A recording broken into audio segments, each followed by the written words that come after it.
So in this video, we're going to talk about efficiency, and I apologize in advance if this video is kind of long. It might be 20 minutes, might not be. I'll see how far I can, how much I can cut out. But there's just a lot of things I want to talk about as far as efficiency goes for gas blowback platforms. Okay, so number one, right off the bat, and this is mainly for people that live in colder climates or just anybody who wants to get the most efficiency out of their platform. Period. uh, don't use steel slots and steel bolts. I know a lot of people will switch to steel because, like a steel slot, because the RMR cut, they want an RMR cut and it only has a steel slot, a steel version. So I would say like shy away from that. Now we're talking about gas blowback pistols and rifles. Let's be honest. Do you need an RMR or a two times magnification scope, whatever? No, not really. So if you're talking about efficiency, you might want to shy away from that. Uh, but I understand, sometimes the only platform like steel, you want an armor cut, it's only on steel. Another reason people will get like steel bolts and slides is because the way the slot or the steel bolt will interact with the sears and such, or slot catches, those contact points tend to wear away quicker. So in this instance, it would be like this. But if you want to save this, just quick note: if you want to save your slot catch on your slots, just power stroke your pistols, and you can look up on the internet what power stroking means and stuff like that. It's basically just, instead of flipping this thing down when it gets caught, you just rack the bolt back and that'll drop it. You'll save that. For other platforms, it might be a little bit harder. But what some companies started doing is they've started introducing aluminum bolts with steel screws or steel inserts for the parts that contact the fire control group. So that's a big plus. But I understand sometimes you can't find, those options aren't available. So I just want to mention, for efficiency, you want to stay away from heavy slides and bolts. Okay. The next thing you want to stay away from are heavy springs, right? Heavy recoil springs, heavy hammer springs, also heavy nozzle return springs. Now I know a lot of people are going to say like the nozzle return spring is not going to reduce efficiency that much, and you are right, except there are companies that sell 350% return nozzle return springs. In that instance, I would say stay away from it, because yes, it's true that the stock nozzle return spring is an insignificant amount of resistance when it comes to your power system. But when you start introducing 300, 400%, I've seen them, return springs, that is a significant amount of resistance on your gas system. Okay, so I would say stay away from those. Also, don't remove your nozzle return spring if you think you're going to gain some efficiency. You're not. Yes, you can remove your nozzle return spring, but I would only suggest doing that if there's some kind of weird issue you're having. Like in this particular case, the nozzle return spring was actually getting stuck and digging into the upper the slot. I don't know why that is. I seem to have fixed it by just swapping the nozzle, but at the time, taking the nozzle return spring out fixed it. So I'd say only remove it if you think it can solve some issue, or if there's a particular performance mod you want to do and you need to remove the nozzle return spring. I'd say do it in that instance, not because you think you're gonna save some gas. So those are the three main springs in any system. I think some platforms actually have four, but those are rare. Also, in another video, it might be out before this one, I'm not sure. You want to stay away from adding unnecessary grease, to your slide tracks or the outside of the bolt. Though that only adds resistance. Okay, because think of the grease not as lubrication. Think of the grease as sludge, thick sludge. That's what you're adding to, or paste. Think of it as paste. You're adding paste to the rail tracks or the outside of the bolt. You're impeding the movement of that bolt, right? So it's going to require a little bit more gas and a stronger spring to actuate.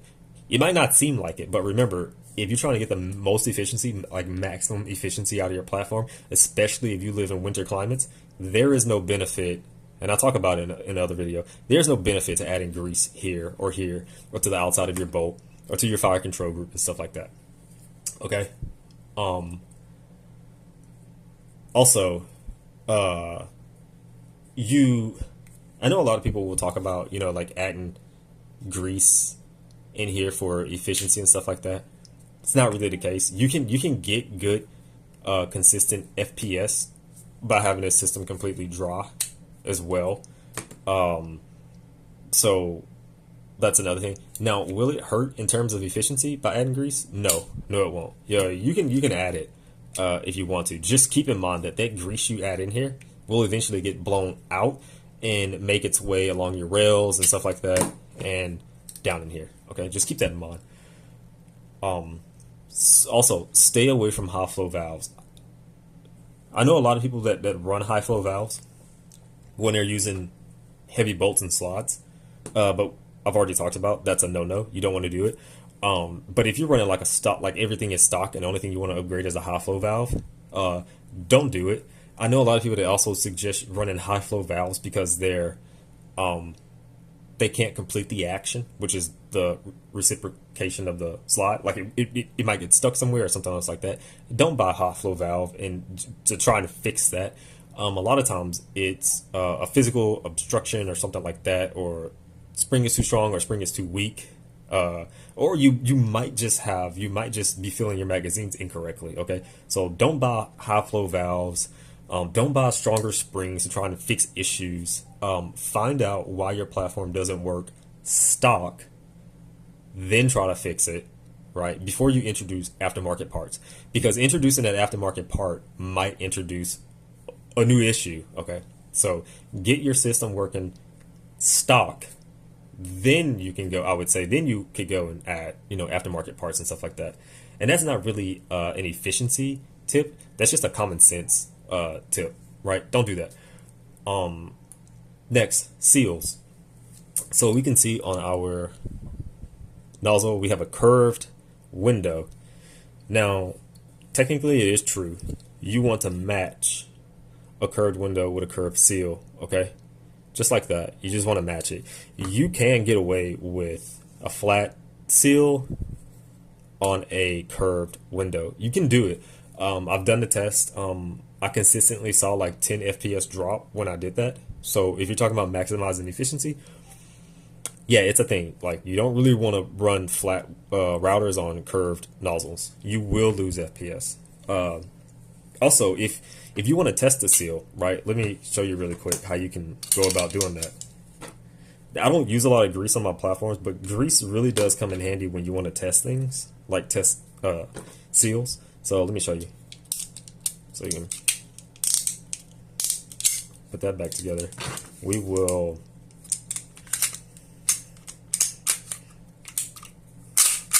okay, so this is back together. We're just gonna lock that back. Let's take some of this, just a little bit. We don't need a lot. I'm just gonna dab it. We will just put it on like that. Kind of just rub it off. We don't need it to be thick. Just rub it on there like that. Okay. Now make sure the slot is back. Put the magazine in. Okay. Let it go forward. Drop the magazine. So now we can see where the nozzle actually contacts the router. And we can see if there's any openings or anything like that, right? Mainly what you're looking for is to make sure, one, that the grease you applied has been removed, right? That means at least you know for a fact the router is contacting the nozzle, right? So that's good. Next thing you want to check is here, right? Because sometimes what will happen is you won't have actually good contact on the window. What will happen is sometimes the front will just knock all the grease off and the back won't actually have a good seal. But we can see we actually have some grease on the back, so that's good. That means it is sealed front to back. Not sure how good. Yeah, obviously you can see here there's some grease left on the sides, and that makes sense because remember our window is curved up on the side, so it wasn't able to make good contact on the sides. Front and back it did, side to side it did not. And I'm pretty sure for a fact, I'm 100% sure that's where the gas escapes, and that's why I get a 10% decrease in FPS, right?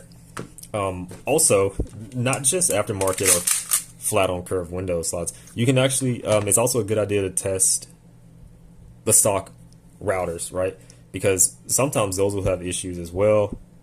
It's a good idea just to test it, period. Especially if you want to see where the nozzle makes contact with the router. So, I almost forgot.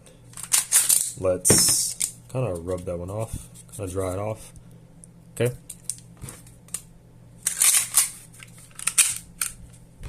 All right, so we're gonna lock the slot back, insert, drop the slot, drop the magazine. What are we looking at? So we can see this is actually pretty good. We can see the grease is still in the middle, and that's good. We can see the grease was removed along the sides, the back, and the front. So that means when the nozzle came forward, it made contact in the front, because in the very front it's pushed off, but closer to the window it's not. That means the front of the nozzle did contact the front of the router. We can see it was removed in the back, and on the sides that means the side seal, and that means when the nozzle came forward, the back of the nozzle actually did contact the back of the router. So that's pretty good.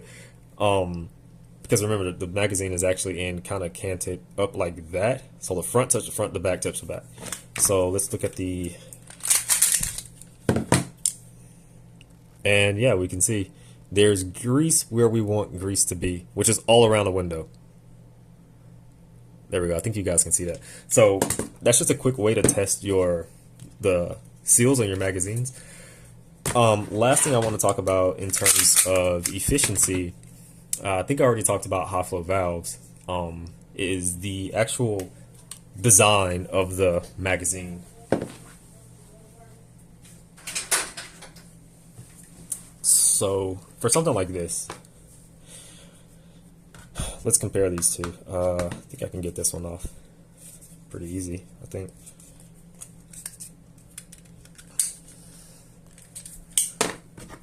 Okay, so it's dirt. I've been playing outside with this thing for quite a while.